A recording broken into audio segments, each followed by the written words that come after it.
ആരാ? ഞാൻ നിങ്ങളെ മരുവൻ ഷെബിന്റെ കൂട്ടുകാരനാണ്. കേറിയിരിക്കും. എന്തേ വന്ന കാര്യം പറയേ. ഞാൻ നിങ്ങളെ മരുവന്റെ വിഷയമായിട്ട് വന്നാണ്. അവൻ 5-6 മാസമായി കുട്ടിനെ കണ്ടിട്ട്.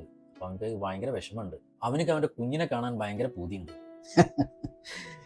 കുട്ടിനെ കാണാൻ ഇപ്പോഴാ അവന് പൂതി വന്നത്? ഞാൻ അവൻ പറഞ്ഞിട്ട് വന്നതല്ല.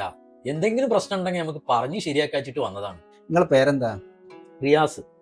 റിയാസ് കല്യാണം കഴിച്ചതാ? ആ എത്ര വർഷമായി കല്യാണം കഴിച്ചിട്ട്? കല്യാണം കഴിഞ്ഞിട്ട് 10 വർഷമായിരിക്കണം. ഈ 10 കൊല്ലത്തിന്റെ ഇടയിൽ എത്ര കൊല്ലം ഓള് അന്റെ പെരയിൽ നിന്നിട്ടുണ്ടാവും? 8 കൊല്ലം എന്റെ വീട്ടിലും 2 കൊല്ലം അവളവിടെ വീട്ടിലും നിന്നിട്ടുണ്ടാവും. റിയാസിന്റെ ഭാര്യ 10 കൊല്ലത്തിന്റെ ഇടയിൽ 8 കൊല്ലം റിയാസിന്റെ വീട്ടിലായിരുന്നു അല്ലേ? 2 കൊല്ലം മാത്രമാണ് ഓളെ വീട്ടിൽ നിന്നത്. എൻ്റെ മോളെ കല്യാണം കഴിഞ്ഞിട്ട് 3 വർഷമായി. ഈ 3 കൊല്ലത്തിന്റെ ഇടയിൽ ഓള് എത്ര മാസമാണ് ഓൻ്റെ വീട്ടിൽ നിൽക്കണമെന്നൊന്ന് പരിശോധിക്കണം. ഈ ആണും പെണ്ണും തമ്മിൽ മനപ്പൊരുത്തുണ്ടെങ്കിൽ ഒരു പ്രശ്നവുമില്ല. എൻ്റെ മോളെ കാര്യത്തിൽ അങ്ങനല്ല. ഈ പെൺകുട്ടികളുടെ കാര്യം എങ്ങനെയെന്നറിയോ?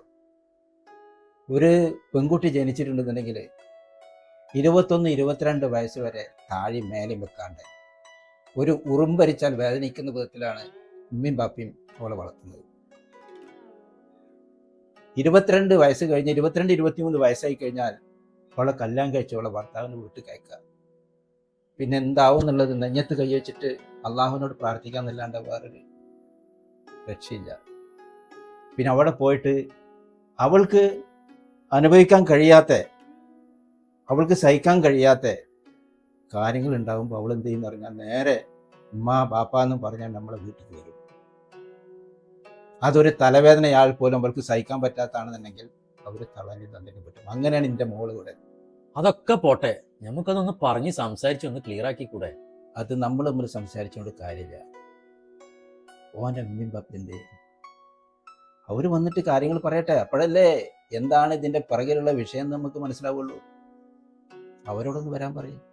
അവന്റെ കുട്ടിനെ കാണാനുള്ള ഒരു സൗകര്യം നിങ്ങൾക്ക് ചെയ്തു കൊടുത്തൂടെ? നിന്റെ കുട്ടിയുടെ കാര്യത്തിൽ ഒരു തീരുമാനമാവട്ടെ. അത് നമുക്ക് ചർച്ച ചെയ്ത് തീരുമാനിച്ചതിന് ശേഷം നമുക്ക് കുട്ടീൻ്റെ കാര്യം, കുട്ടീനെ കാണുന്ന കാര്യങ്ങളൊക്കെ ആലോചിക്കാം. അത്ര ഇപ്പം എനിക്ക് പറയാൻ പറ്റുള്ളൂ. അപ്പൊ ഞാൻ വന്ന കാര്യം നടക്കൂല അല്ലേ?